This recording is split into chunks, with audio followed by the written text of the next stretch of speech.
Bonjour à tous, est-ce que c'est la guerre? Question qui peut sembler un peu chelou, mais quand on voit les images, la situation, ce qui s'est passé samedi soir lors de la victoire du PSG face à l'Inter de Milan, on est dans le droit de se poser la question. Cette question est légitime. Est-ce que c'est le chaos?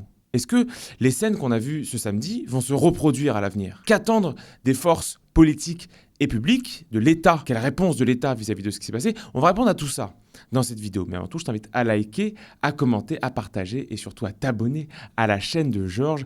C'est super important pour le...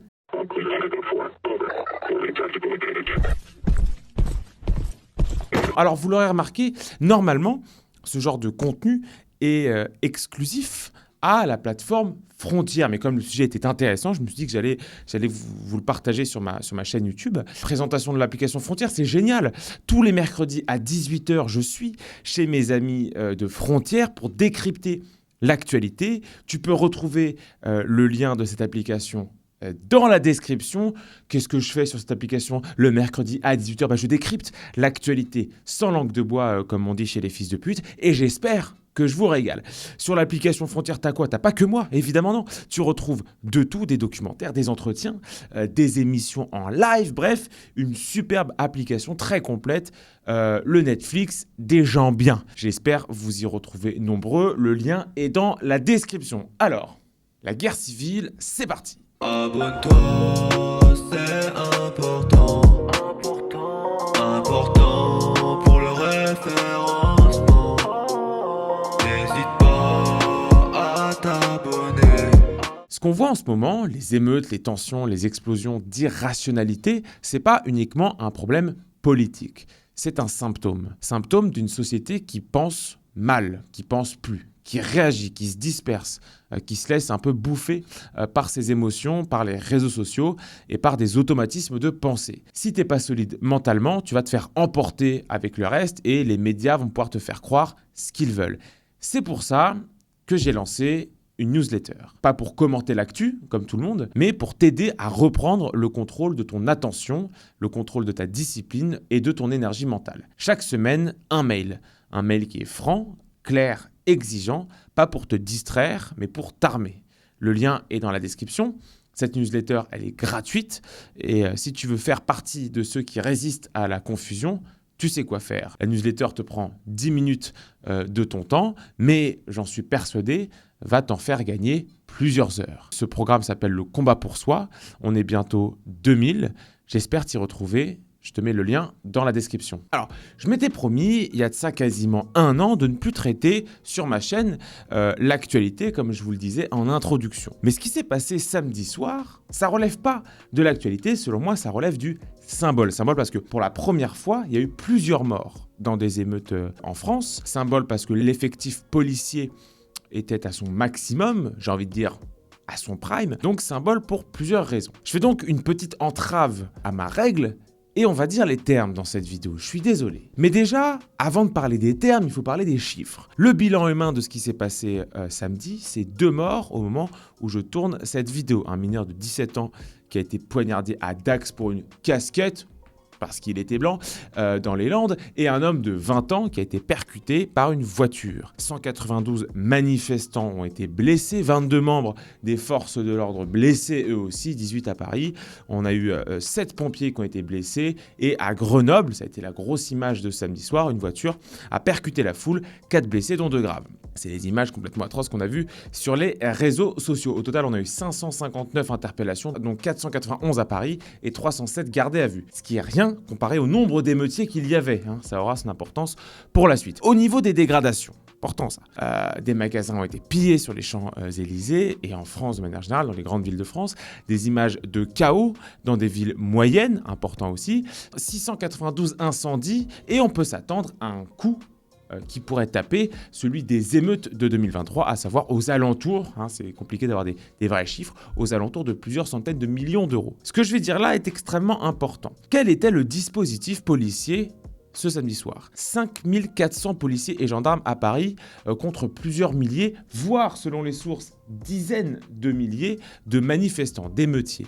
Quasiment 6000 policiers et gendarmes à Paris. Pour vous faire un ordre de grandeur, pendant l'acte 4 des Gilets jaunes, quand c'est le prime des Gilets jaunes, c'était 8000. Un peu plus, parce qu'évidemment, quand c'est des blancs ruraux, on peut leur latter le cul, mais en soi, c'est pas beaucoup plus, 8000 et 6000, le différentiel est de, vous l'aurez compris, 2000. Donc le dispositif policier n'était pas bien plus important que lors des Gilets jaunes. Et on parle d'une finale de Ligue des Champions. Mouvement social d'un côté, finale de Ligue des Champions qui se transforme en émeute urbaine dans la demi-heure. Autrement dit, lors des émeutes de ce week-end, on était quasiment, alors je dis quasiment, je prends des pincettes, on était quasiment à ce que peut fournir de mieux la sécurité intérieure française pour une finale de Ligue des Champions.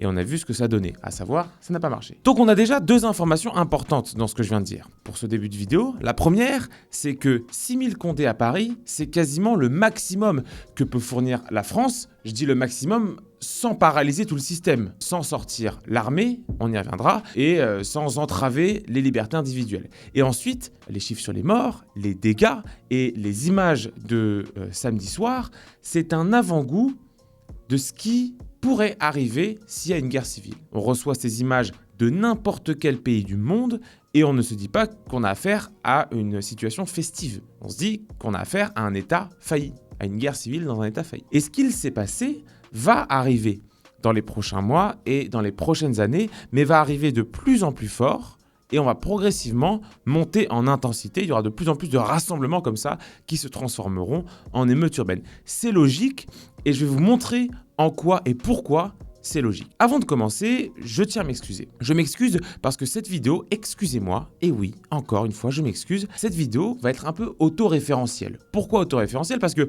ce que je vais aborder, les questions que je vais soulever, je les ai déjà soulevées dans certaines de mes vidéos. Donc ça, c'est un peu stylé. Mais ce qui est surtout kiffant, c'est que j'ai prédit certains des événements qui sont arrivés ce samedi soir. Quand on voit les images des émeutes ce samedi soir, on est un peu sur le cul.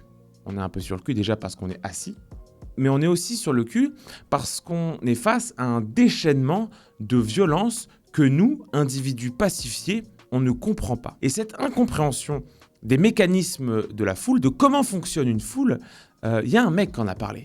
Il y a un gars, et c'est mon ref, Gustave Le Bon.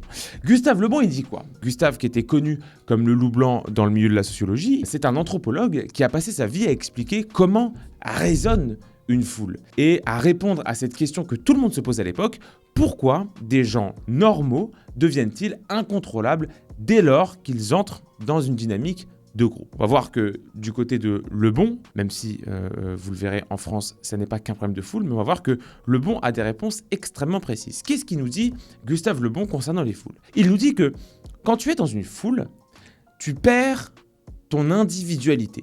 Tu perds ton individualité et tu deviens une cellule au sein d'un organisme géant, qui est la foule. Résultat, toi, en tant qu'individu, tu penses moins, mais tu ressens plus. Et si tu ressens plus, tu fais des choses que tu n'aurais jamais osé faire tout seul. En gros, tu perds ce qu'on a appelé à l'époque le surmoi. Le surmoi, c'est quoi ? C'est cette petite voix qui te dit « Attention !» Fais pas ça, c'est interdit. C'est une espèce un ordre social interne qui t'interdit certains agissements et qui en autorise d'autres. Cette petite voix que Daniel Cohn-Bendit avait déjà enculée puisqu'elle est petite. Bref, dans une foule, cette voix, ce surmoi, se barre, tout simplement. Tu te sens anonyme puisque tu es au sein d'un groupe, donc tu te lâches. Alors je suis désolé, mais quand je voyais des scènes ce samedi soir de meufs qui twerk, de gars qui leur foutent des tartes au cul ou je sais pas quoi...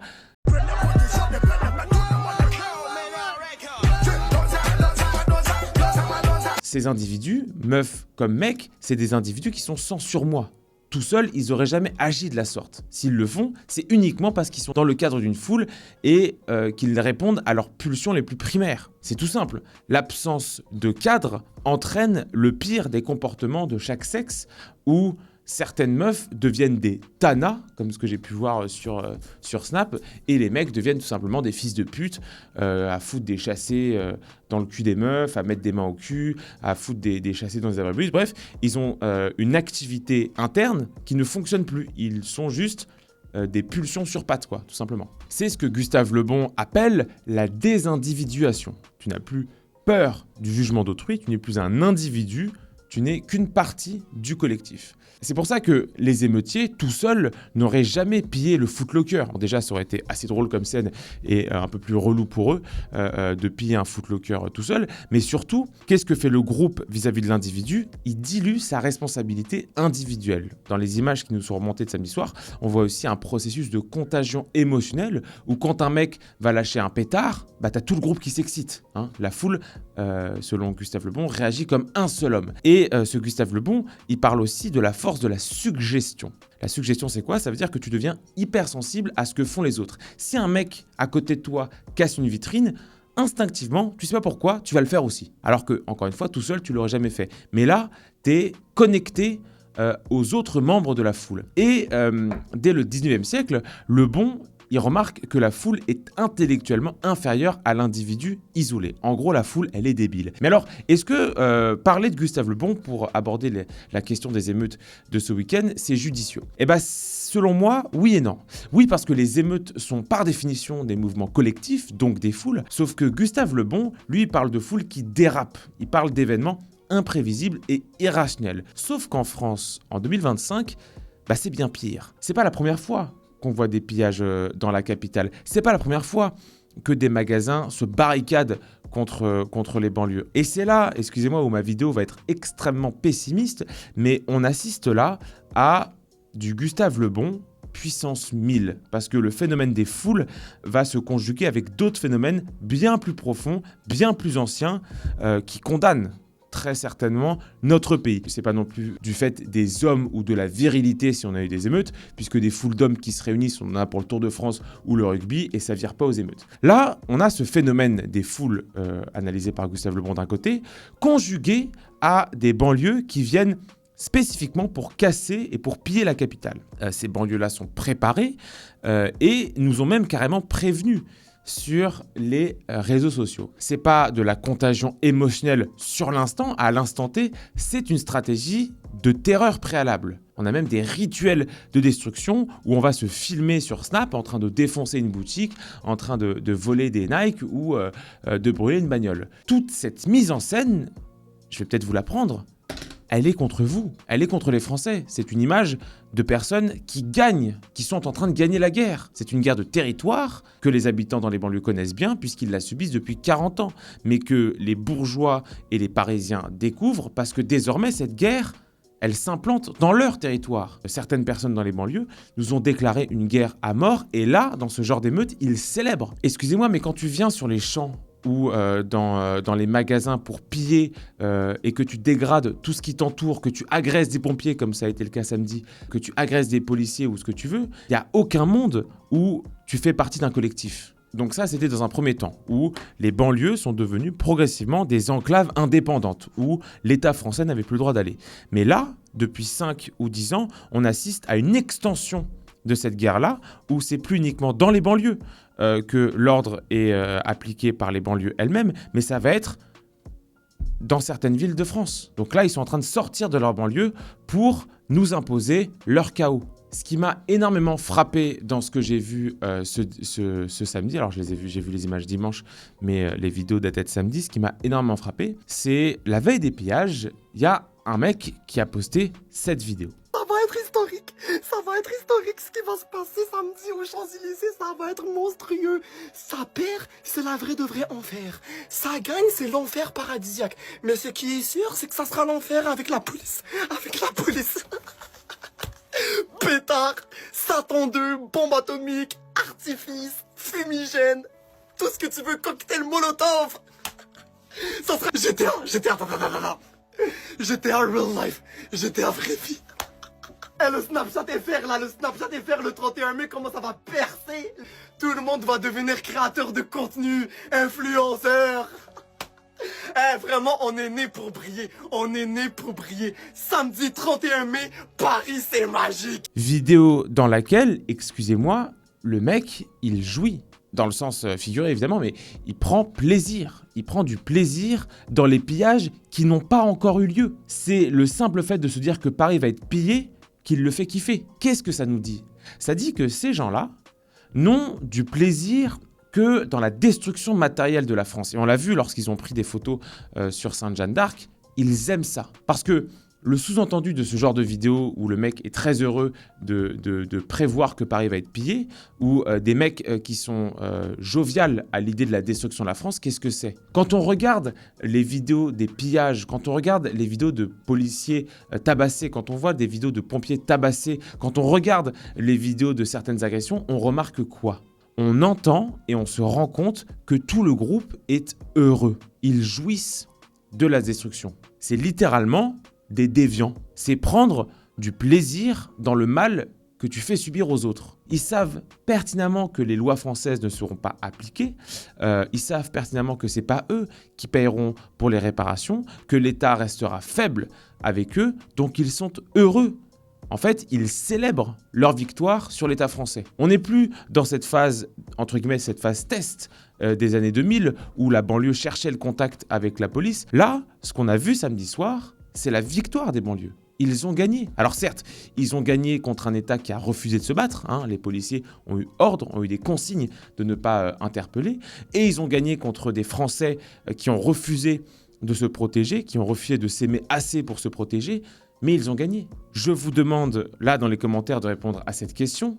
Qui prend du plaisir à détruire un pays? Matériellement, j'entends. Qui prend du plaisir à générer des émeutes qui détruira un pays? Si ce n'est une population en guerre contre ce même pays. Et comme à chaque émeute en France, certains partis de gauche, alors comme certains membres de la France Insoumise, pas tous, mais certains membres de la France Insoumise, nous ont sorti des trucs complètement lunaires. Et j'ai noté 3 choses importantes. La première, c'est qu'il y a une méconnaissance absolue des banlieues chez certains élus. Quand c'est pas carrément du racisme inversé, comme le poste de Clémence Guettet. Alors Clémence Guettet, elle a repris une photo de joueur qui célébrait un but ou la victoire en écrivant la banlieue influence le monde. Alors pas de bol, sur la photo, il y a un Brésilien, un Portugais, un Espagnol et un mec né à Angers puis formé à Rennes. Donc rien à voir avec la banlieue.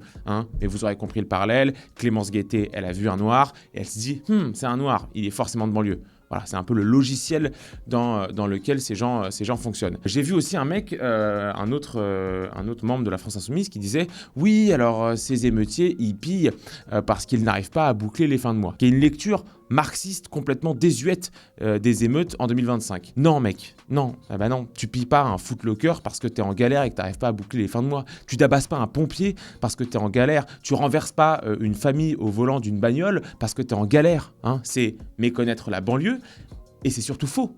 Parce que à ce compte-là, devrait y avoir des émeutes en Ardèche et dans le Cantal tous les matins si c'est la seule pauvreté qui crée les émeutes. Non. En plus de ça, ce genre de raisonnement, donc qui essaye d'expliquer a posteriori un acte, tu peux très bien l'appliquer à un viol. Alors oui, certes, il a violé une meuf, mais est-ce qu'on peut pas dire que les conditions matérielles ont fait qu'il était obligé de violer la meuf? Donc, ce genre de raisonnement, c'est un raisonnement, excuse-moi, de déficient mental sévère, c'est tout.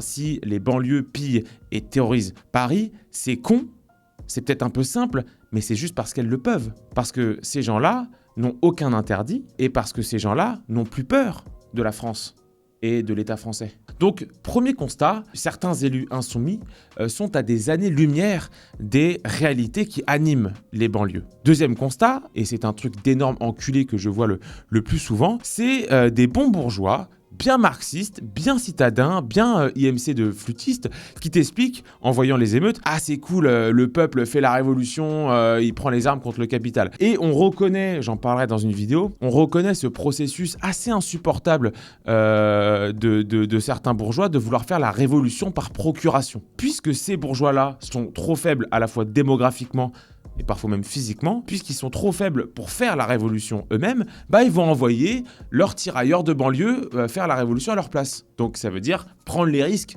de faire la révolution, ça veut dire sortir dans la rue, ça veut dire agir pour le compte d'une bourgeoisie qui les regarde depuis son 5e étage en leur disant « C'est bien les gars, continuez, moi je peux pas, j'ai foot, mais faites la révolution. » Truc d'énorme enculé. Et dernier élément, c'est Léaumont. Alors Léaumont, on le connaît, c'est un député de la République. Bon alors, il a insulté des flics en vidéo, il a tenté de faire croire que les responsables des émeutes, c'était Darmanin ou Retailleau, ou que c'était les policiers eux-mêmes qui étaient... Bref, truc complètement lunaire. Oh my god! Vas-y, c'est quoi ces gros bâtards? T'as vu, c'était vraiment des gros bâtards! Je vais pas épiloguer là-dessus, on sait ce qu'on en pense, le mec est un traître absolu, c'est l'anti-France par excellence. Moi, je vais vous parler d'un détail que personne n'a relevé, mais qui me semble être lumineux quand on parle de ce mec. Dans cette vidéo, on comprend quoi ? On comprend que Antoine Léaumont, malgré tous les efforts qu'il fait au jour le jour pour pomper le dard des banlieues comme il se doit, il reçoit quoi ? Il se fait victimiser. On se fout de sa gueule. Les mecs, dans la vidéo, ils se foutent de sa gueule. Déjà, ça pose une question d'amour-propre. Et surtout, si un jour la France insoumise arrive au pouvoir, et je pense que démographiquement, un jour la France insoumise arrivera au pouvoir, comment elle va faire pour endiguer cette violence des émeutes ? Parce que pour l'instant, les insoumis utilisent les banlieues à des fins électorales. Mais qu'est-ce qu'ils feront le jour où des émeutes arriveront et que ces gens-là auront les manettes du pouvoir ? Quels ordres ils donneront aux policiers pour maintenir l'ordre ? Parce que là, on a une alliance de circonstances où des proto-banlieusards, parfois islamistes, votent pour des transitions de genre financées par l'État. Donc, alliance impossible philosophiquement, mais qui tient, on ne sait par quel miracle. Mais une fois que ces deux types de sociologie seront au pouvoir, qui va maîtriser qui ? Qui va dominer qui ? Parce que, je vous le dis direct, il n'en restera qu'un. Il y en a un qui va tuer l'autre. Qui ce sera ? Et si ces émeutiers agissent comme ils agissent, c'est en partie à cause de l'impunité que l'État français leur promet.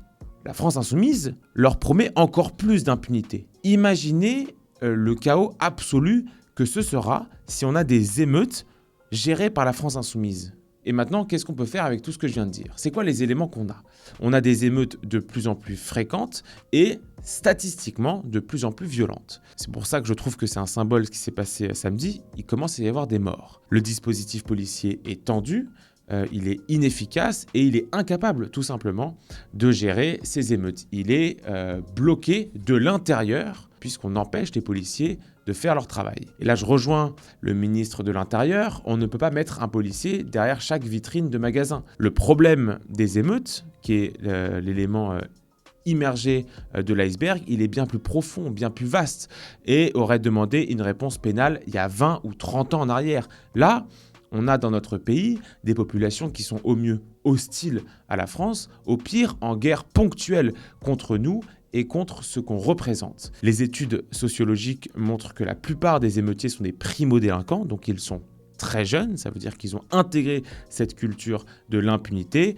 Que dire des enfants qui ont aujourd'hui 12 ou 13 ans quand ils en auront 18 ? Ce qui veut dire que ce phénomène de violence urbaine, de guérilla urbaine, qui déborde des banlieues vers les grandes villes, va aller en s'amplifiant. Il y en aura de plus en plus et ces émeutes seront de plus en plus violentes parce qu'en face, on ne leur opposera rien. Parce que chaque émeute repousse les limites. Les émeutes pour Naël ont coûté plus que les émeutes pour 2005 et pour la première fois, ces émeutes de samedi soir, on a eu des morts. C'est important de le rappeler, il y a eu des morts quand même. Et le système, dans l'état actuel des choses, ne peut rien. Les policiers n'ont pas le droit d'intervenir. La gauche culturelle qui dirige, j'insiste, qui dirige ce pays excuse la délinquance quand elle ne la dissimule tout simplement pas. Elle excuse la délinquance et protège cette délinquance via des juges qui sont extrêmement conciliants avec les émeutiers. Donc l'impunité est généralisée. Il va falloir se préparer, nous les Français, à des scènes de chaos généralisées de plus en plus fréquentes, jusqu'à un point. Et pour comprendre ce point, où tout va s'arrêter, je pense, il faut parler de la notion de chaos. Je m'explique. Dans les émeutes, qu'elles soient pour Naël, pour le PSG, mais on en verra dans 1 mois et demi pour le 14 juillet, on en verra pour le Nouvel An, on en verra à Noël, on en verra à la Saint-Georges le 23 avril, et bientôt tous les jours dans ce pays, il y a une expression qui revient et qui dit « oui, c'est le chaos ». Et effectivement, ce sont des scènes de chaos. Les scènes qu'on voit sont des scènes de chaos. Le chaos qui est un moment où il n'y a plus d'ordre, il n'y a plus de société, il n'y a plus de règles, il n'y a plus rien. Il y a juste la foule, un footlocker et la banlieue. Sauf que si on a une perspective un peu anthropologique, le chaos, c'est pas uniquement le désordre. Ça, c'est d'un point de vue extérieur. Qu'est-ce que le chaos intrinsèquement ? C'est un état entre deux états. C'est un moment où l'autorité n'existe plus parce qu'elle est en train d'être remplacée par une autre autorité. Vous voyez ? Autorité 1, autorité 2. Et entre les deux, ce moment charnière, c'est là où il y a le chaos. Et on est dans cet état-là. On est dans cet état où la première autorité française n'assure plus la sécurité et elle est en train de se faire remplacer par une autre autorité, l'autorité des banlieues. L'État français n'est plus capable d'assurer la protection des Français et en l'occurrence n'est pas capable, pour les raisons que j'ai évoquées tout à l'heure, d'assurer la sécurité des Champs-Élysées.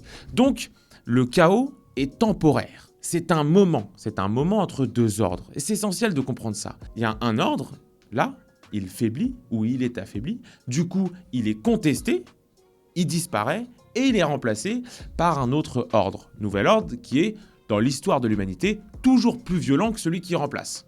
C'est la théorie du chaos comme phase liminaire, donc une phase entre deux, développée par Van Gennep.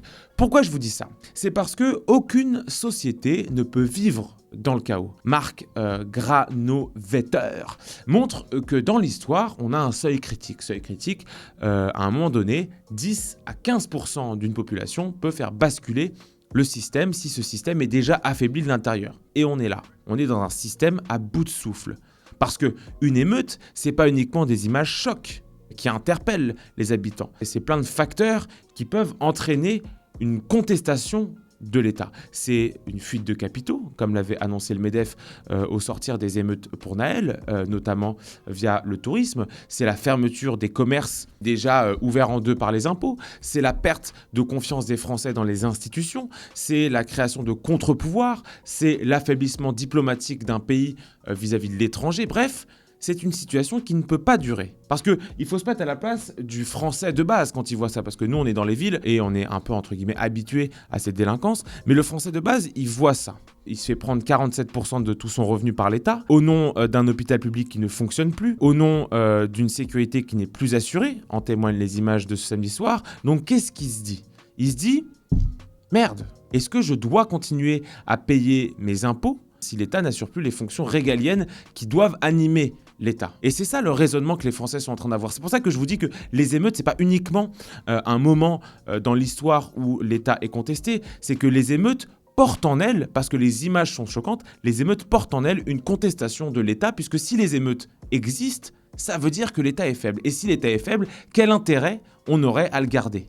La question qu'il faut se poser donc, c'est pas tellement est-ce qu'on va sortir un jour de ce chaos en France, mais quand va émerger un nouvel ordre de ce chaos. Je sais que ça fait un peu ésotérique de dire ça, mais quand va émerger un nouvel ordre de ce chaos ? Parce qu'il y a plusieurs options. La première, qui n'est évidemment pas la plus probable, c'est un retour de l'ordre français. Si vous voulez la solution, elle est extrêmement simple. Déjà, on applique les lois, mais l'application des lois va être violente. Elle va être violente puisqu'il va falloir l'adapter à ces 20 ou 30 ans où on n'a pas appliqué les lois. On n'a pas appliqué le code pénal. Ça veut dire quoi ? Ça veut dire tripler les effectifs de police, ça veut dire sortir les drones, ça veut dire tirer à balles réelles après de sommation, ça veut dire un couvre-feu national dès 20h, ça veut dire des patrouilles armées, le renfort de l'armée. Pour ce qui est de la justice, c'est une justice expéditive, tribunal d'exception pour les émeutiers, 5 ans ferme pour vandalisme, 10 ans pour violence sur un policier, ça veut dire expulsion automatique des étrangers impliqués dans les émeutes, ça veut dire suppression des allocations familiales pour les familles des condamnés. Et ça veut dire aussi, pourquoi pas, bloquer Snap et Telegram pendant des crises d'émeutes. Au niveau social, ça veut dire le retour du service militaire de 2 ans, ça veut dire des camps disciplinaires, ça veut dire peut-être en amont la mise en valeur d'un récit patriotique pour intégrer les banlieues dans l'imaginaire collectif de la France, ça veut dire des internats fermés, ça veut dire des centres de redressement, ça veut dire la création de 100 000 places de prison.